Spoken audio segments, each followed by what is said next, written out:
요한복음 18장 이제 오늘 15절부터 이어서 하겠습니다. 자, 이제 예수님께서 이제 체포되시고 이제 대제사장에게 이제 끌려가시는 그 내용을 지난주에 제가 설명드렸고요. 자, 여기서 이제 시몬 베드로는 이제 주님으로부터 멀찍이 떨어져서 이제 뒤따라가게 됩니다. 사실 그건 이제 바람직한 자세가 아니죠. 자, 바람직하지 않은 자세를 하니까 결국 베드로는 이렇게 덫에 걸리고 만 거죠. 그래서 결국 부인하는 죄를 지었고 또 그 사이 예수님께서는 불법 재판을 이렇게 받으시게 됩니다. 자, 이제 그 내용들을 이제 살펴볼 텐데요. 먼저 15절부터 그 18절 보겠습니다. 시몬 베드로가 예수를 따라갔고 다른 제자도 따라갔더라. 그 제자는 대제사장과 아는 사이므로 예수와 함께 대제사장의 관저로 들어가니라.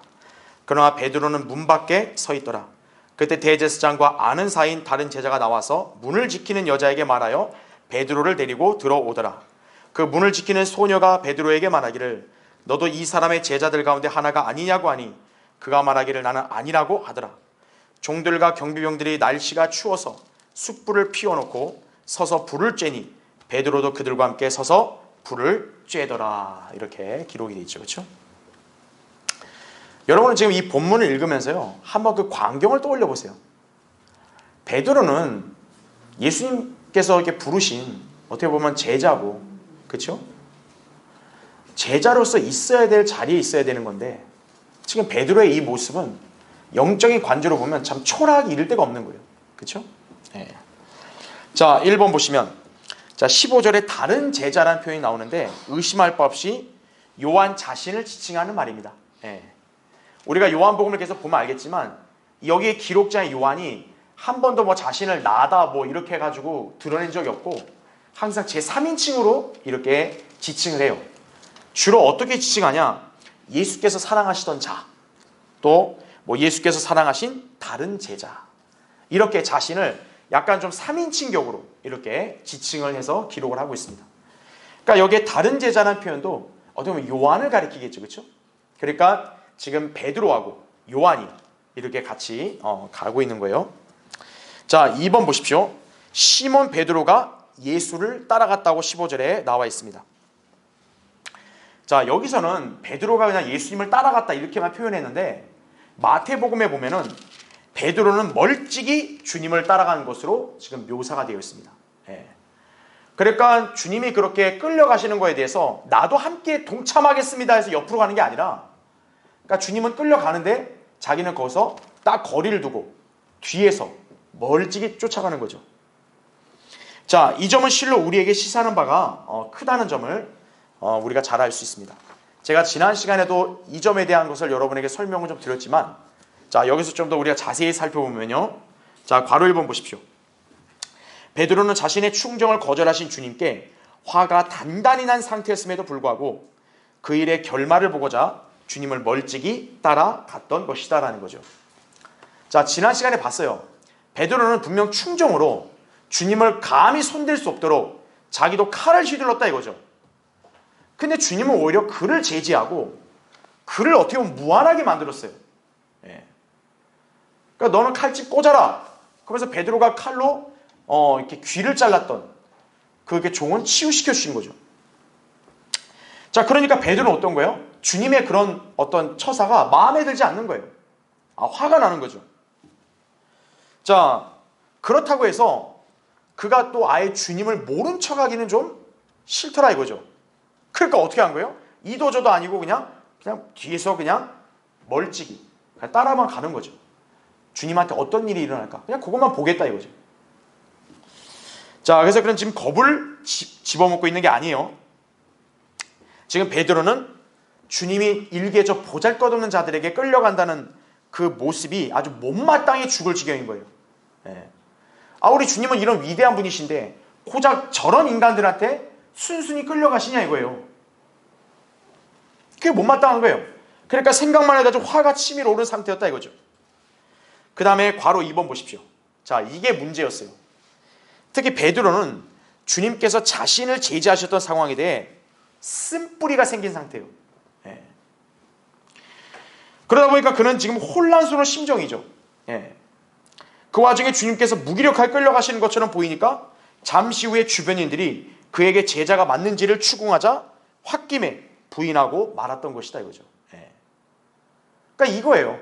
그러니까 쓴뿌리가 생기면은 어떻게 되느냐? 이게 이제 마음이 안정이 없죠. 그런데 이제 거기서 누군가가 이렇게 도발을 하거나 부추기죠. 그럼 넘어가 버리는 거예요. 베드로가 바로 그런 예였다 이거죠. 자, 베드로가 주님을 이렇게 부인했을 때 사실 그는 뭐냐? 이렇게 나긋나긋하게 부인한 게 아니에요. 너도 예수의 제자지? 아니야. 이렇게 한 거죠, 일종의. 그러면 약간 좀 발끈한 건데 베드로는 무엇에 발끈했을까요? 누구에게 발끈했을까요? 그 물어본 사람들에게 발끈했을까요? 아니에요. 주님께 발끈한 거예요. 그러니까 우리가 가끔 더 알아야 될 게 뭐냐면 그리스도인들 가운데서도요, 이렇게 주님께 화가 나 있는 사람들이 있어요.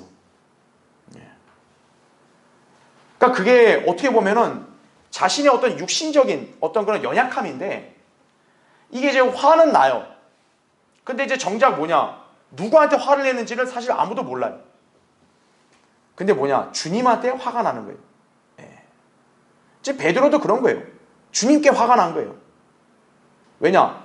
자기 생각대로 안 해주시니까. 그러니까 그리스도인도 마찬가지예요. 자기 생각대로 안 된다. 화가 나죠. 그럼 누구한테 화가 나는가? 주님께 화가 나는 거예요. 그게 이제 쓴뿌리가 생긴 거죠. 그냥 괄호 3번 보세요. 그렇지만 그는 어쨌든 주님께 일어날 일에 대해 궁금하기는 하니까 그분을 따라가는 거예요. 그래서 어떻게 하냐? 멀찍이 따라간다. 멀찍이. 그러나 그는 곧바로 세상 사람들이 피워놓은 불을 함께 쬐면서 그들의 무리 속에 합류해 있는 초라한 모습으로 전락하게 된다는 얘기죠.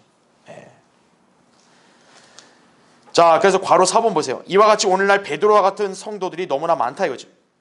그들은 어떤 성도에게 혹은 지역교회 전체에게 혹은 모든 상황을 주관하시는 주님께 마음이 상한 까닭에 멀찍이 떨어져서 신앙생활을 하려고 든다 이거죠. 기대가 없으면 실망도 없다는 말을 이제 막 되뇌이는 거죠. 그래서 성경대리면 교회들 안에서도 실족하는 사람들이 생기는 게 바로 이거예요. 자, 다음 페이지 보십시오. 그래서 맨 위에 괄호 5번. 그렇다고 해서 그들은 세상으로 아예 가버릴 용기는 또 없어요. 왜냐? 주님 곁을 아예 떠난다는 것, 진리를 아예 저버린다는 것은 자신도 알거든요. 그러니까 어떻게든 주님과 세상 사이 어딘가에 머물려고 하는 거예요. 진리를 따르려면 확실하게 따라야 되는데 그러지를 못해요. 그렇다고 해서 뭐 진리를 아예 저버리고 그냥 딱 세상으로 가고 자기 육신대로 완전히 살든가 그것도 못해요. 그러니까 딱 어느 지점에만 머물러 있는 거죠. 자, 하지만 그런 성도를 세상은 어떨까요? 가만히 놔두질 않아요. 자, 세상은 그리스도인에게 반드시 입장 표명을 요구하기 마련이라는 점을 아셔야 됩니다. 너는 어디 편이냐 이거예요. 어디 편이냐. 너는 어디 소속이냐 이거예요. 그럼 나는 성경대로 믿는 그리스도인입니다. 그 얘기를 해야 돼요. 근데 그 얘기를 못하는 사람들이 의외로 적지 않다 이거예요. 그냥 나에 대해서 좀 이렇게 신경을 좀 안 썼으면 좋겠다. 그냥 나는 좀 조용하게 좀 생활했으면 좋겠다. 그거거든요. 왜냐? 공연이 막 나에 대한 이 믿음에 대해서 막 누가 막 이렇게 막 수근덕거리고 이건 싫다 이거예요. 그러나 내 영적인 성향상 세상과 맞지 않는다 이거죠. 그러니까 어중간한 스트레스가 되는 거예요. 그런데 여러분이 꼭 알아야 될 거는 세상은 결코 가만 놔두지 않아요. 여러분, 우리 주님께서도 확실하게 묻죠. 너 확실히 내 안에 거하느냐 이거예요. 너 내가 하는 말에 순종하고 따르냐? 주님도 그러지만요, 세상도 마찬가지예요. 여러분에게 확실한 입장 표명하라고 여러분에게 요구한다 이거죠. 너 정말 우리랑 같이 계속 어울려 다니는 거 맞지? 너 이제 예수 그리스도 이제 섬기는 거 아니지? 뭐야? 아니야. 확실히 얘기해. 이렇게 입장 표명을 요구한다는 점 아셔야 돼요. 그러니까 여러분이 그냥 계속 그거를 순간을 피해갈 수는 없어요. 입장 표명해야 됩니다. 베드로 같은 경우는 지금 아예 극단적인 상황에 왔죠. 지금 자기 혼자 어떻게 보면 그 세상 무리들 속에 뛰어 들어간 거예요. 그러니까 세상 무리들이 베드로를 가만 안 놔두죠. 너 예수의 제자야? 베드로 입장에서는 그냥 아니야 이렇게 한번 지나가면 그냥 끝날 줄 알았는가 보죠. 계속 요구한다 이거죠. 예. 우리는 어중간한 입장을 취하면 안 되고요. 확실하게 진리의 편에 서서 주님께 밀착하며 그분을 따라야 한다 이거죠. 예. 이렇게 다리를 다 한쪽씩 걸치면 안 된다 이거예요. 예. 진리와 세상의 길은 반대면 딱 여러분의 몸 전체가 이 진리의 대열에 굳게 서 있어야 한다는 얘기예요. 예. 자, 3번을 보십시오. 자, 17절에 그 문을 지키는 소녀가 베드로에게 말하기를 너도 이 사람의 제자들 가운데 하나가 아니냐고 하니 그가 말하기를 나는 아니라고 하더라 이거죠. 자, 베드로는 예수님의 예언에 따라요 주님을 지금 부인하기 시작을 하죠. 자, 그럼 여기서도 왜 이렇게 했냐 이거예요. 여러분도 이 점을 곰곰이 생각해 봐야 돼요. 베드로는 자기 성정에 예수님을 부인하는 게 아니잖아요 원래가. 근데 어쩌다 한번 부인했어요? 그럼 이번에 다시 한번 누군가 물어봤다면 최소한 자기가 생각을 바꿀 수 있을 거 아니에요. 그러지도 않습니다. 똑같아요. 아니라고. 자, 이 역시도 뭐냐? 자기 분을 참지 못하여 약이 된 것이다 이거죠. 네. 자, 괄호 1번 보세요. 베드로는 순간 자신을 알아보는 사람으로 인해 적잖이 당황했을 것으로 짐작이 됩니다. 지금 이 베드로가 거기에 있는 사람들에게 막 알려진 사람이 아니잖아요. 베드로가 무슨 유명인사도 아니고. 그러니까 자기는 그냥 조용히 거기 그냥 있으면은 누군가 자기를 안 알아볼 거라고 생각했을 거예요.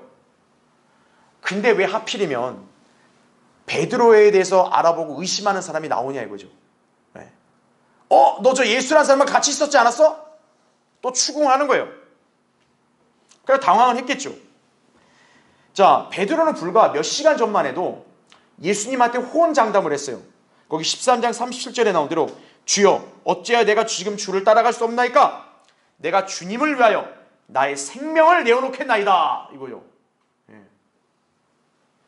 얼마나 이렇게 자신감이 있었어요. 그죠? 근데 몇 시간 전에 그렇게 얘기했는데 지금 주님이 어때요? 곧바로 예언하셨죠. 아니 넌 부인할 거라고. 닭이 울기 전에 내가 날 3번 부인할 거라고. 베드로는 절대 그러지 않겠다 그랬어요. 근데 몇 시간도 안 지나서 어떤 거예요? 베드로는 예수님 말대로 그대로 지금 주님을 부인하고 있는 거죠. 자, 나 자신에 대해서 내가 가장 잘하냐 아니면 주님이 잘하냐 한번 그걸 생각해 봐야 돼요. 예. 당연히 우리가 이 땅에서 볼 때는 나 자신에 대해서 내가 제일 잘 알아요. 그런데 나 자신에 대해서 나보다 더 잘 아시는 분이 주님이시라는 거예요. 예. 그럼 하나님이 말씀하셨으면 그냥 그걸 우리는 받아들여야 돼요. 순종하고. 예. 자, 괄호 2번 보세요. 특히 용감하고 대담하게 보였던 베드로가 예수님을 부인한 것이 한낱 대문지기 소녀의 추궁 때문이라는 게 참 우픈 현실이다 이거죠. 그렇죠. 아니 바리새인이나 사두개인이나 어떤 그런 병사가 와서 막 위협하면서 너 예수의 제자 아니야? 이렇게 물었으면 순간 겁이라도 났겠다. 좀 이렇게나 얘기할 텐데 지금 베드로를 추궁하는 사람이 누구예요? 일개의 소녀의 소녀. 당신 예수라는 사람과 같이 있었지? 그 여자애가 그런데 거기에 그냥 겁이 덜컥 나서 거기서 겁났다기보다는 화가 나서 아니야. 하필이면 자기 믿음을 부인하게 만든 대상이 일개 소녀라는 거예요. 베드로는 가뜩이나 주님께 화가 나 있는 상태인데 혼란스러운데 근데 딱 절묘한 타이밍에 이 여인이 그에게 당신 예수님의 제자가 맞느냐고 물으니까 어때요? 아예 심통이 나버린 거죠 이제. 그러니까 어때요? 냉소하다 퉁명스럽게 아니야 이렇게 대답을 했을 것으로 보여지는 거죠. 그렇죠? 네. 자, 그러면 이제 괄호 3번 보세요. 그럼 베드로가 지금 일단 화가 나서 부인했단 말이에요. 사실 이 베드로의 화의 대상이 누구냐면 주님이에요. 이 소녀도 아니고 심지어 예수님 체포한 병사도 아니에요. 지금 베드로는 참 놀랍게도 주님께 화가 난 거예요. 그럼 왜 주님께 왜 화가 났을까요? 자기 기분을 몰라준다 이거예요. 자기 생각대로 안 움직이더라 이거예요, 주님이. 그러니까 화가 난 거예요. 그러면 왜 자기가 그렇게 생각을 하느냐? 하나님 말씀에 무지하니까 그런 거죠. 그는 반드시 성취되어야 할 하나님의 예언과 계획들을 수행하고 계신 주님의 앞길을 가로막고 있는 거죠. 여러분 잘 보세요. 이 사복음서에서 베드로가 항상 등장하는 대목마다 주로 어떤 부분이 눈에 띄냐면 꼭 주님을 말리는 그런 상황에서 눈을 뜨는 경우가 있어요. 주님은 이제 중요한 말씀을 예언하고 있는데 갑자기 베드로가 튀어나와요. 아이고 안 됩니다. 절대 안 돼요. 네. 그렇죠. 그 마태복음 16장이 어때요? 주님이 이제 곧 자기가 붙잡혀서 십자가에 죽는다니까 아이고 주님 절대로 그런 일이 있어서는 안 됩니다. 그러니까 예수님이 사탄아 내 뒤로 물러가라 그러죠. 그 다음 또 어떤 일이에요? 예수님은 이제 너희 중에 하나가 나를 배반한다 그랬잖아요. 그렇죠? 이제 성경에 대로 목자를 치면 양떼가 흩어져 너희들이 흩어질 거다. 그럴 때 베드로는 또 뭐라 그래요? 아이고 모든 사람이 다 흩어져도 나는 절대로 나는 주님 부인하지 않습니다. 또 주님 말씀이 어때요? 일종의 딴지를 거는 거죠. 네. 그러니까 우리가 알 수 있는 게 뭐냐면 베드로 분명히 열정적이고 이렇게 용감하고 주님을 사랑한다. 그런 면으로 우리가 이렇게 보통 잘 알고 있지만 실상은 뭐예요? 그 이면에는 베드로는 하나님 말씀을 잘 유념하지 않은 거예요. 그러니까 말씀에 무지하니까 어떤 거예요? 결국 걸려 넘어지는 거죠. 네. 지금 주님은 정말로 약해서 잡히신 거예요? 주님이 정말 뭘 잘못해서 끌려가시는 거예요? 아닙니다.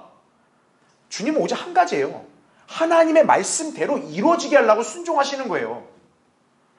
그럼 거기는 베드로도 예외가 없는 거예요. 우리도 예외가 없는 거예요. 순종해야죠. 근데 베드로는 어떤 거예요? 오히려 가로막고 있는 거예요. 성경의 예언이 성취되어 가는 거를 오히려 자기가 막고 있는 그런 모양새가 되는 거예요, 지금. 자, 그는 자기 자신을 모르고 있는 거죠.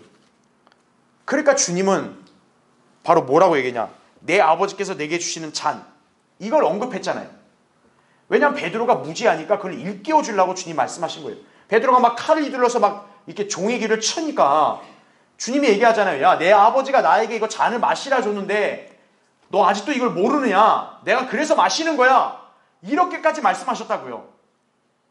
그럼 베드로는 어때요? 좀 신중하게 돌이켜 봤어야죠. 아버지가 마시라 했다고? 그럼 어쩔 수가 없네. 최소한 이런 생각을 했었어야 되는데 그게 아니었던 거죠. 네. 그러니까 오로지 뭡니까? 육신적인 열성만 앞서가는 거예요. 그냥. 네. 나는 정의롭다 이거예요. 나는 예수님을 위해서 의리가 넘친다 이거예요. 그냥 이것만 있었던 거죠. 하나님 말씀에 무지했던 거란 거죠. 그래서 괄호 4번 보세요. 이처럼 성도 역시도 하나님 말씀에 무지하게 되면 모든 것을 자기의 기분과 성정에 따라 판단하게 되고 그로 인해 기대해야 하던 바대로 이루어지지 않으면 즉시 육신적으로 돌변하여 발끈하게 되는 것이다라는 거죠. 네. 성경들을 믿는 사람들의 믿음의 생활, 또 우리가 전파하는 복음, 진리의 지식을 처음에는 받아들인 사람들이 어느 순간 나중에 가서 실족한 사람이 있더라고요. 왜냐? 바로 이거예요. 그 사람이 그 말씀을 받아들인 그대로 다른 말씀도 받아들일 수 있어야 되는데 그럼 모르는 거죠. 예. 자, 우리가 하나님 말씀을 왜 공부하며 알아야 하는지 깨달아야 되는 거예요. 그럴 때 자신이 모르는 하나님의 기쁜 뜻을 간파하고 순종할 수 있게 되는 것이라는 얘기죠. 예. 베드로가 정말로 주의해서 하나님 말씀을 들었다면 이런 우를 범하지는 않았겠죠. 그렇죠. 자, 바로 이 점이 어떻게 보면 베드로가 넘어지게 된 거라는 거죠.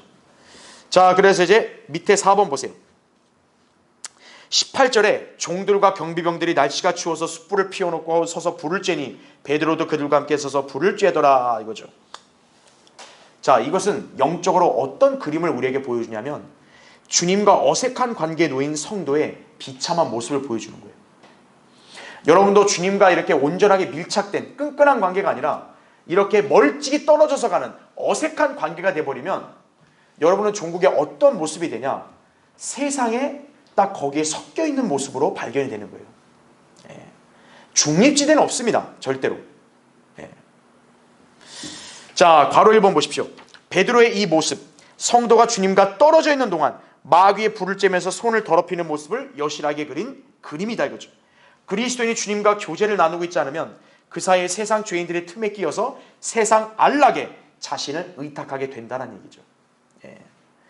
여러분이 하나님의 말씀을 절대적으로 믿지 않고 또 기도로 주님의 뜻을 구해서 순종하는 삶을 살지 않으면 사람은 어때요? 불안하거든요. 사람은 뭔가 의지하려는 경향이 있거든요. 그러니까 어떻게 합니까? 결국 세상 안락에 자신을 맡기는 거예요. 아, 여기 무리들이 많이 있고 사람들이 많이 있으니까 아, 여긴 좀 괜찮겠지. 그냥 의탁하는 거예요. 네.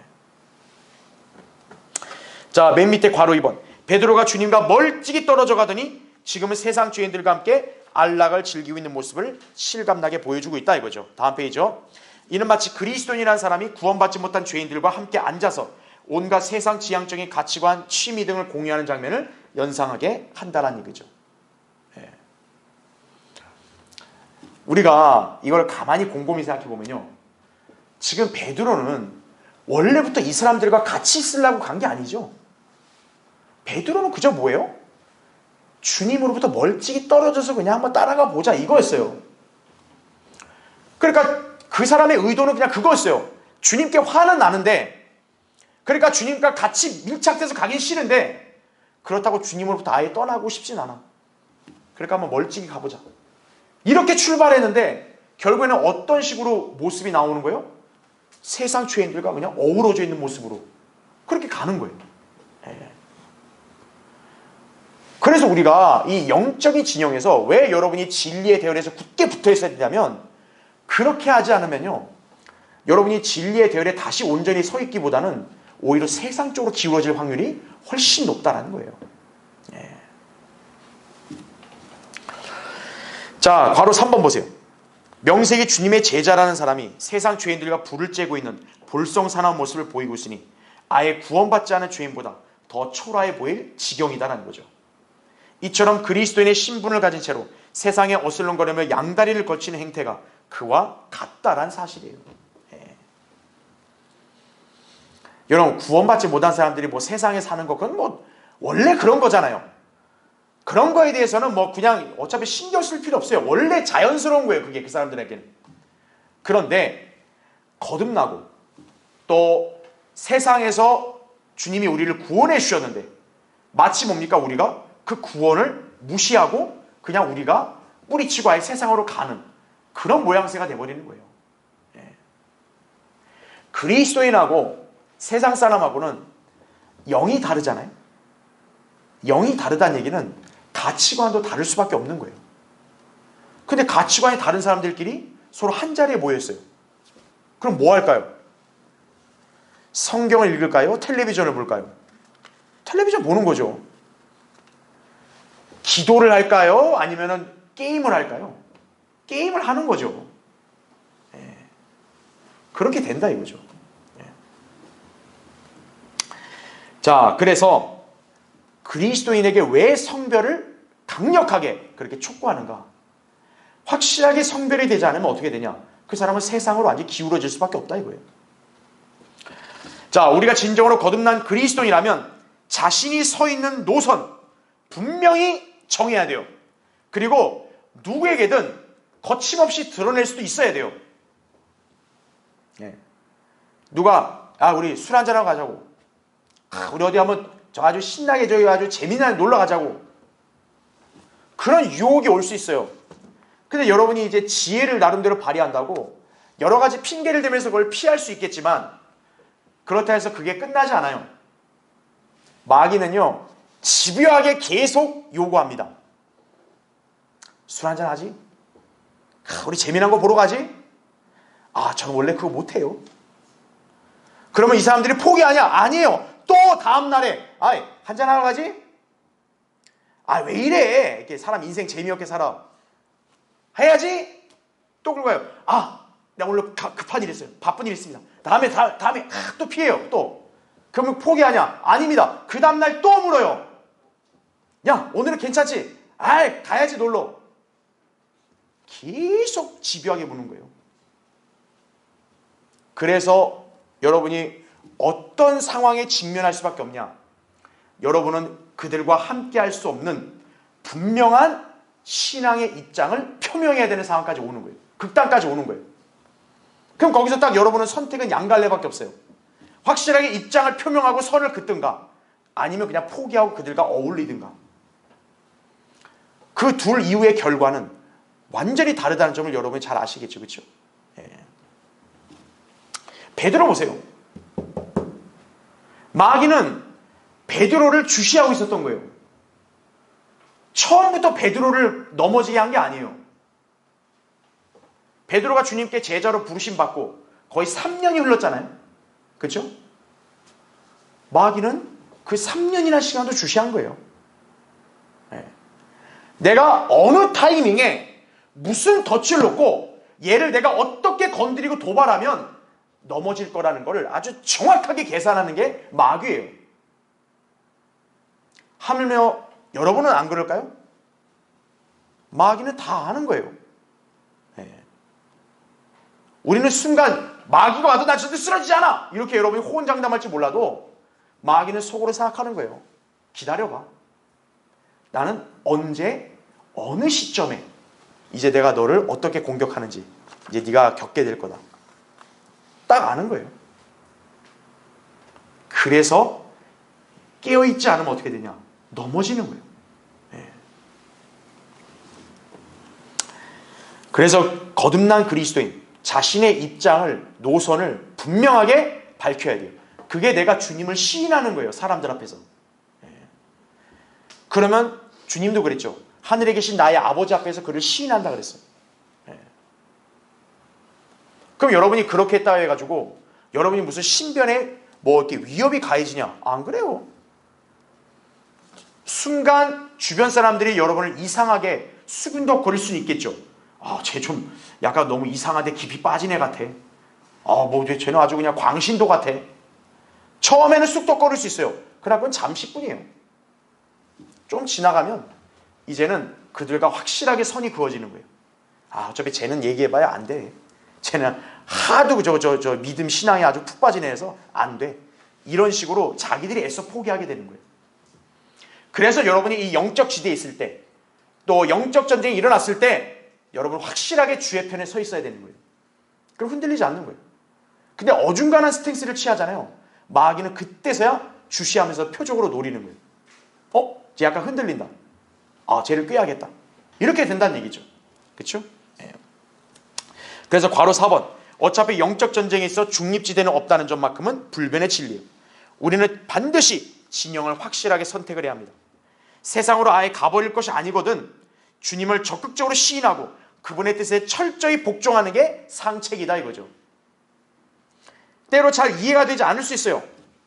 또 여러분의 성향에 맞지 않아서 약간 화가 날 수도 있어요. 그러나 중요한 건 뭡니까? 하나님의 뜻과 말씀이 가장 우선이어야 돼요. 우리의 기분과 생각은 다음일 뿐이에요. 중요한 게 뭡니까? 하나님 말씀과 권위와 뜻이에요. 그것이 말씀이 명령했으면 우리는 군소리하면 안 되고 그대로 순종해야 돼요. 그러면 어떻게 될까요? 우리는 순간은 몰라요.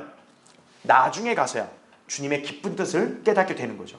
아, 그래서 주님이 나에게 이렇게 뜻을 비춰줬구나. 그래서 나를 막으셨구나. 그걸 여러분이 이해하게 된다는 사실이죠. 자, 19절부터 24절 보겠습니다. 그때 대제사장이 예수께 그의 제자들과 그의 교리에 관하여 묻더라. 예수께서 그에게 대답하시기를 나는 세상에 드러나게 말하였고 또 유대인들이 항상 다니는 회당과 성전에서 가르쳤으며 아무것도 비밀리에 말하지 아니하였노라.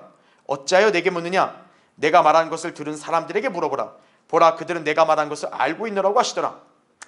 이 말씀을 하고 계실 때 옆에 서 있던 관원들 중 하나가 손바닥으로 예수를 때리며 말하기를 내가 대제사장께 그렇게 대답할 수 있느냐고 하니 예수께서 그에게 대답하시기를 만일 내가 잘못 말하였으면 잘못된 것에 대하여 증거를 대라.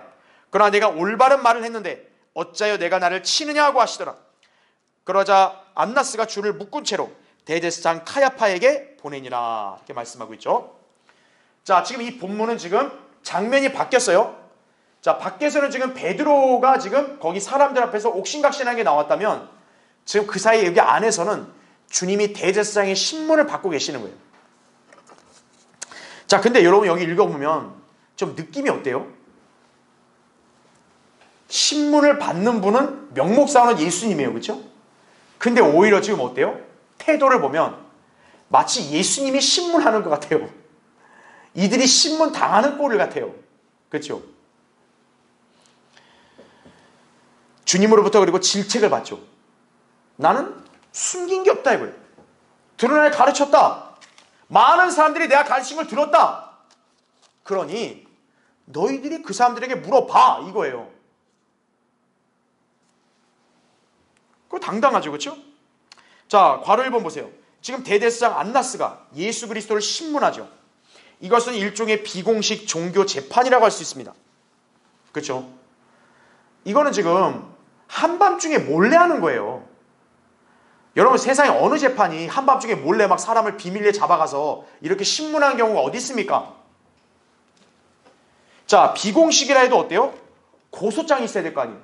그렇죠? 고소장 있습니까? 없어요. 자, 혐의 없어요. 그럼 증인 그것도 어제 없어요. 그냥 한밤중에 이 자들이 몰래 와서 그냥 예수님을 끌고 와서 대제사장 앞에 세운 거예요. 그냥. 특히 더 이 어이없는 꼴이 뭡니까? 대제사장이라는 사람이 하나님을 앞에 두고 신문하고 있는 거예요. 하나님을 앞에 두고. 참은 이게 어이없는 거죠. 가관이죠. 그죠? 자, 괄호 2번. 그러나 주 예수 그리스도께서는 당당하고 확고하면서도 지극히 절제된 답변을 내놓으셨죠. 즉 어디 문제될 게 있으면 지적해 보라는 식의 엄중한 항의를 담고 있다 이거죠. 주님은 실제로 은밀히 가르치거나 회유하신 적이 없어요. 진리의 교리를 공개적으로 가르쳤습니다. 그렇죠? 또 성전이나 회당에서 공개적으로 전파하셨다 이거죠. 네. 주님은 그냥 남몰래 어느 사람 집에 들어가서 막 이렇게 뭐 따로 가르치고 이런 적이 없어요. 항상 무리들이 딱 볼 수 있는 그러한 이렇게 환경에서 하나님 말씀을 전파했다는 얘기죠. 가르치고, 그죠? 자, 그러면 예수님의 이 말씀은 여러분 또 한편으로 어떤 성격을 엿볼 수 있냐면 종교 지도자들하고 완전히 상반된 그런 모습을 보여요. 그렇죠? 여러분 종교 지도자들은 어때요? 사실 이들이야말로 몰래 하는 자들이죠. 몰래 음모를 꾸며요. 그 다음에 지금도 예수님을 몰래 잡아서 데리고 온 거예요. 그렇죠? 사실 위선적으로 은밀하게 행하는 사람 누구예요? 이 자들이에요. 오히려 예수님 어때요? 그들과 완전 거꾸로 당당하게 공개적으로 자신을 증거하시고 가르치셨죠. 그러니까 주님의 이 증거는 뭐냐면 바로 그 자들의 위선과 가식을 어떻게 보면 드러내는 그러한 모습을 이렇게 떠올리게 한다는 얘기죠. 그러니까 주님은 어떻게 보면 뭡니까? 은밀하게 그들을 꾸짖고 계신 거예요, 사실은. 그러니까 지금 여기서 볼 때 여러분은 지금 주님이 그냥 신문 받고 있다 이렇게 생각하면 안 되고 이 내용 몇 면을 보면 오히려 주님이 그들을 질책하는 거예요. 나는 당당히 가르쳤다 이거예요. 그 속에 뭐냐? 니들이야말로 은밀하게 음모나 꾸미고 나를 죽이려는 중상모략을 했잖냐 이거예요. 주님은 오히려 그들의 그런 가증함을 어떻게 보면 지적하는 거죠. 그러니까 어떤 거예요? 그걸 듣다 참다 못한 이 옆에 있는 사람이 예수님을 때린 거예요. 그래서 왜요? 말로 밀리고, 그렇죠? 뭔가 발끈하면 뭐가 갑니까? 손이 가는 거죠. 그래서 지금 이자가 예수님한테 손을 대는 거예요. 자, 22절 보세요. 이 말씀하고 계실 때 밑에 2번에 옆에 서 있던 관원들 중 하나가 손바닥으로 예수를 때리며 말하기를 내가 대제사장께 그렇게 대답할 수 있느냐? 이거죠. 자, 주 예수 그리스도께서 육신을 입고 지상에 오셔서 사역을 시작하신 이후 최초로 죄인에게 맞으시는 장면이에요. 자, 다음 페이지 보십시오. 여러분이 볼 때 참 이게 얼마나 모욕적입니까? 그렇죠? 네. 어떻게 보면 예수님은 그냥 뺨따구를 맞으신 거예요. 네. 뭐 잘못해서 맞은 게 아니에요. 그들의 위선을 지적하니까 견디다 못해서 손찌검을 한 거예요. 근데 여러분이 알아야 될 것은 이 역시도 구약 예언의 성취였다는 사실을 아셔야 돼요. 미카서 5장 1절에도 그렇게 나와 있고 이사야 50장 6절에도 주님께서 때리는 자들에게 내 뺨을 등을 맡겼다고 그렇게 예언이 돼 있죠. 그러니까 쉽게 말하면 주님은 그들의 물리적인 폭행을 저항하거나 막지 않았다는 얘기예요. 기꺼이 당했다는 얘기예요. 자, 3번 보세요. 23절에 만일 내가 잘못 말했으면 잘못한 것에 대하여 증거를 대라. 자, 이건 사실 율법에 따라 정당한 요구죠. 율법도 신명기 19장 15절에 뭐라고 말씀하냐면 누군가를 송사하려면은 증인 한 명으로 안 된다 그랬어요. 최소한 두세 증인이 있어야 됩니다. 그렇죠? 증거도 마찬가지예요. 율법에 따르면 하나의 증거를 갖고 그 사람을 고소할 수 없어요. 최소한 증거는 두세 개 이상이 돼야 돼요. 그러니까 이들이 만약 예수님을 정당하게 고소하고 신문하는 거라면 증거를 최소한 아무리 못해도 두세 개는 돼야 돼요. 주님께서도 지금 만약 잘못이 있다면 정해진 율법에 따라 적법하게 증거를 대라고 그렇게 얘기하는 거죠. 자, 증거를 못 댔죠? 그럼 예수님의 말은 올바른 거죠? 올바른 말을 하는 사람을 때리면 돼요, 안 돼요? 안 되는 거죠. 바로 그걸 지적하는 거죠.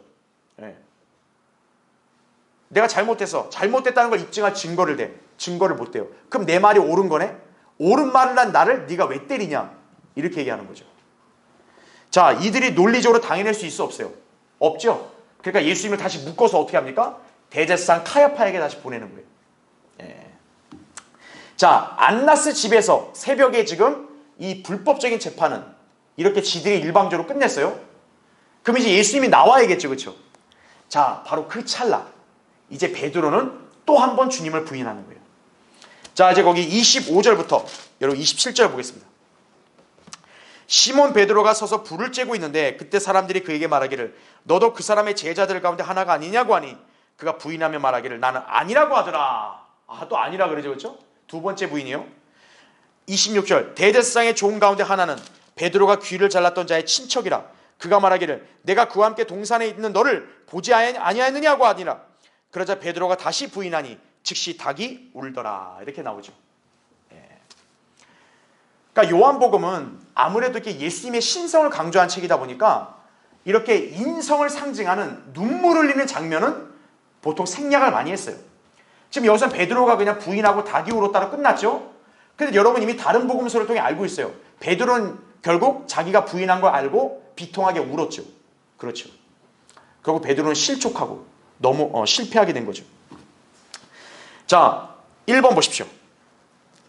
그러니까 여러분 보세요. 이게 참 어쩔 때는 이게 너무 공교롭게도요. 상황이 이렇게 맞아떨어져 간다니까요.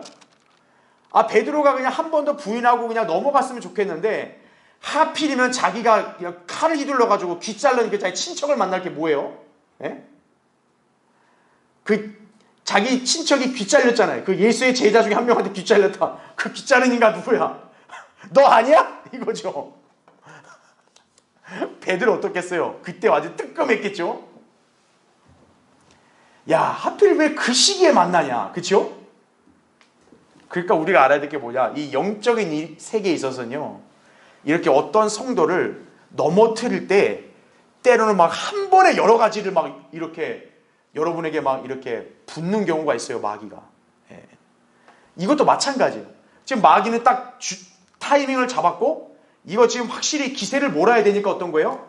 여러 가지로 밀어붙이는 거죠. 베드로가 부인하고 이러니까 어떻게 아니냐? 결정적으로 밀어붙이죠. 딱 누굴 만나게 하냐? 베드로가 딱 몇 시간 전에 칼이 들러서 귀 자른 그 사람 친척을 만나게 한 거예요. 자, 어쨌든 25절 보겠습니다. 사람들이 그에게 말하기를, 자, 여기선 사람들이 말한다 그랬죠? 마가복음에는 여종이 또 말했다 그랬어요. 그러니까 여러분 이게 뭐 다르다기보다는 이걸 여러분이 호환해서 보면 돼요. 그러니까 여종이 말하면서 어때요? 사람들이 그거를 같이 들으면서 똑같이 몰아붙이는 거예요, 베드로를. 자, 너도 그 사람의 제자들 가운데 하나가 아니냐? 이렇게 또 물었죠? 근데 베드로가 어때요? 그가 부인하며 말하기를 나는 아니라고 하더라 이거죠. 자, 베드로는 확실하게 입장을 표명하지 않으면 안 되는 극단적인 상황에 몰려 있는 거죠. 아까 어쩌정 한 번 넘어갔어요. 자, 실수할 수 있다고 쳐요. 그럼 다시 그 상황이 왔으면 어떻게 해야 돼요? 이 정직하게 답변해야 되는데 이걸 또 피해 가려는 거예요. 자, 괄호 1번 보십시오. 베드로는 주님과 멀찍이 떨어져서 다른 사람들과 섞여서 불을 쬐고 있는 상황인데 다른 사람들이 그를 가만 놓아두지 않아요. 예. 이게 어떻게 보면 참 그리스도인에게 힘든 일입니다. 절대 세상은 그리스도인이 우리를 가만 놔두지 않아요. 그리스도인이 세상 사람들과 어울려 안락을 즐기고 있다 해서 세상으로부터 사랑을 받는 게 아닌 것과 같은 거예요. 예. 여러분이 이렇게 막 두 팔 벌려서 세상한테 야, 저 왔습니다. 잘해주세요. 세상이 여러분 잘해주지 않아요. 예. 이쪽 저쪽 양다리를 거치고 있는 그리스도인, 결국에는 양쪽에서 다 초라한 신세가 되는 법이에요. 예. 그래서 성경적으로 어때요? 분명하게 노선을 취하라고 우리에게 말씀하고 있는 거예요. 예. 양쪽은 다 허용 안 돼요. 예. 자, 괄호 1번 보십시오. 베드로가 두 번째로 주님을 부인하고 있죠. 앞에서는 여러분 잘 보세요. 베드로가 무슨 뭐 굉장히 힘이 센 사람이 무서워서 지금 부인하는 게 아니라 지금 베드로를 다 보면 뭡니까? 연약한 여자들, 소녀가 처음에 물으니까 부인했죠. 그 다음에 마가복음에 따르면 한 여종이 또 추궁하니까 또 부인을 해요. 그렇죠? 이제 칼을 휘두른 베드로를 목격했던 말코의 친척에 의해서 또다시 추궁을 당하죠. 자, 여기서는 그냥 부인했다고 나오지만 마태복음이나 마가복음에 따르면 어때요? 저주하면서 맹세를까지 했다고요. 네. 그러니까 예수님은 어떻게 저주했는지 모르겠어요. 근데 하나님 보실 때는 아예 저주까지 한 거예요. 난 절대 이 인간하고 무슨 아무 문제 없다, 막 아무런 관계 없다, 막 이런 식으로 했겠죠. 자, 그의 입에서는 어떻게 보면 나오지 말할 말까지 나오게 된 거예요. 여러분, 이게 뭔 줄 아세요? 세상은 여러분을 계속 압박을 하죠. 여러분이 그걸 믿음으로 저항하고 물리치지 않고 그냥 피해만 다니거나 그냥 무기력하게 있으면 어떤 줄 아세요? 세상이 봐주고 마귀의 세력들이 봐주는 게 아니에요. 더욱더 여러분을 숨조이게 하는 거예요. 예. 극단까지 몰아갈 수도 있다는 점 아셔야 돼요. 자, 그래서 괄호 3번. 아까 제가 설명한 그대로요. 여러분, 이때까지 베드로 심정이 어떨까요? 성경에서 뭐 베드로의 심정까지 묘사를 안 했지만 우리는 짐작이 가능하죠. 참 그 감정이 복잡 미묘했을 거예요. 자, 베드로는 주님을 어쨌든 사랑한 사람은 맞아요. 그렇죠? 주님을 너무 사랑해요. 근데 내가 사랑하는 주님을 감히 저 인간들이 잡아갔다. 분노했어요.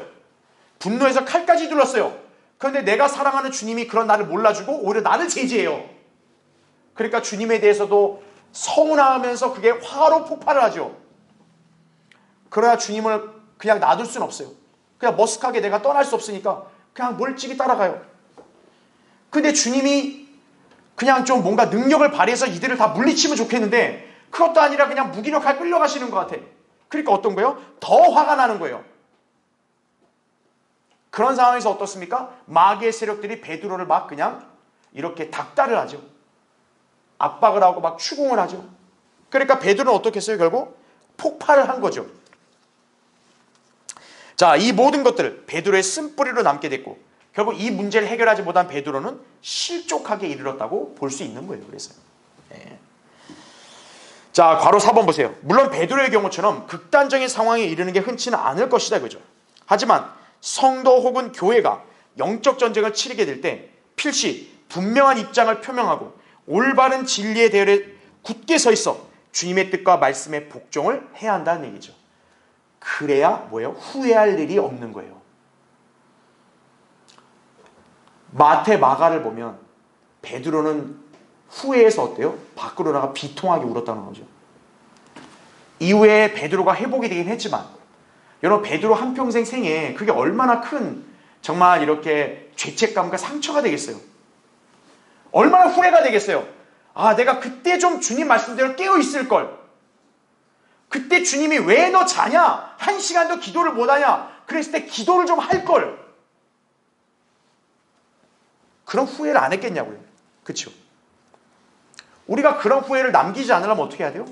우리가 실족하지 않도록 이렇게 영적인 노선을 분명히 취해서 우리가 진리 안에서 믿음으로 굳건하게 서 있어야 되는 거예요.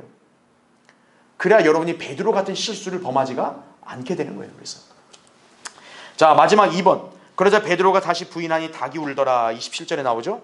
예수 그리스도께서 예언하신 대로 정확하게 성취가 된 거예요. 자, 지금 이 장면을 다시 한번 여러분에게 설명드리면, 자, 예수님이 지금 안나스에게 재판을 받고 그냥 얘네들이 그냥 끝내서 예수님을 묶어서 데리고 나왔죠. 데리고 나왔을 때 어떤 거예요? 지금 베드로는 그 사이에 주님을 부인하고 닭이 운 거예요. 그 점을 우리가 누가복음 22장에서 볼 수 있습니다. 그래서 베드로가 이제 세 번째로 주님을 부인하니까 닭이 울었다고 나옵니다. 자, 닭이 우니까 어떤 일이 벌어졌냐? 저기 밖으로 나오시는 예수님을 베드로가 마주하는 거예요. 그래서 누가복음 22장 60회를 보면 어떤 말씀이냐면, 베드로 지금 세 번 부인했잖아요. 닭이 우는 순간 알았죠. 이거 뭔가 어디서 기억이 난, 주님이 말씀하신 닭이 울기 전에 내가 나를 세 번 부인하라. 그게 떠오른 거죠. 근데 그 떠오를 때 너무나 야속하게 어떤 거예요? 주님을 쳐다봤네요. 주님이 어떤 거예요? 그 사람을 주시하고 있었던 거예요. 세 번 부인하는 순간, 닭이 울었을 때 알았던 순간, 베드로를 누가 쳐다보고 있었어요? 주님이 쳐다보고 있었던 거예요. 여러분, 베드로 어떤 생각 들었을까요? 몇 시간 전에 주님 앞에서 다 실족해도 나는 결코 그럴 리 없을 거라고. 아니, 그렇게 주님 앞에서 장담했잖아요. 근데 몇 시간 뒤에 주님이 그를 다 쳐다봤을 때, 여러분, 주님의 눈빛이 어땠을 거라 생각하세요? 베드로 입장에서는요, 엄청 괴로워서 못 견뎠을 거예요. 그러니까 밖으로 나가 비통하게 울죠. 네. 자신이 간직했던 믿음과 간증이 한순간에 마귀의 기질로 쓸모없게 되어버린 것이죠. 자, 베드로가 이렇게 예수님의 예언에 따라 부인하는 것, 이게 사복음서에 다 나오죠. 여러분, 오늘날 우리 성도들이 이 사복음서 읽을 때마다 베드로의 이런 실책을 우린 다 보죠. 여러분, 베드로 한 개인의 입장에서 본다면 얼마나 부끄럽겠어요. 그렇죠? 자, 우리는 어떤 교훈을 받아야 될까요? 우리는 이 베드로의 실패를 교훈으로 삼아서 실족하지 않도록 하나님 말씀에 늘 깨어있고 하나님 뜻에 순종하고 이 영적인 진영에서 진리의 대열에 굳게 서 있어야 되는 거예요. 예. 여러분에게 때로는 이렇게 좀 뭔가 이해가 안 되고 또 때로는 억울한 일이 있을 때 할지라도 여러분은 거기에 이렇게 매몰되면 안 되고 가장 중요한 믿음과 이 신앙의 길만 생각하고 가는 거예요. 예. 그럼 어떤 거예요? 여러분이 주님을 대면했을 때 우리가 최소한 부끄럽진 않는다는 얘기죠. 그렇죠? 여기 베드로를 주님이 주시한 이 눈, 이게 장차 만약 그리스도의 심판석에서 주님이 우리를 주시한다고 생각해 보세요. 네. 그래서 우리는 그런 점을 늘 유념하고 이 실패를 교훈으로 삼아서 우리는 항상 이 영적인 진영에서 잘 서 있어야 한다. 늘 이 점을 기억하시기 바랍니다.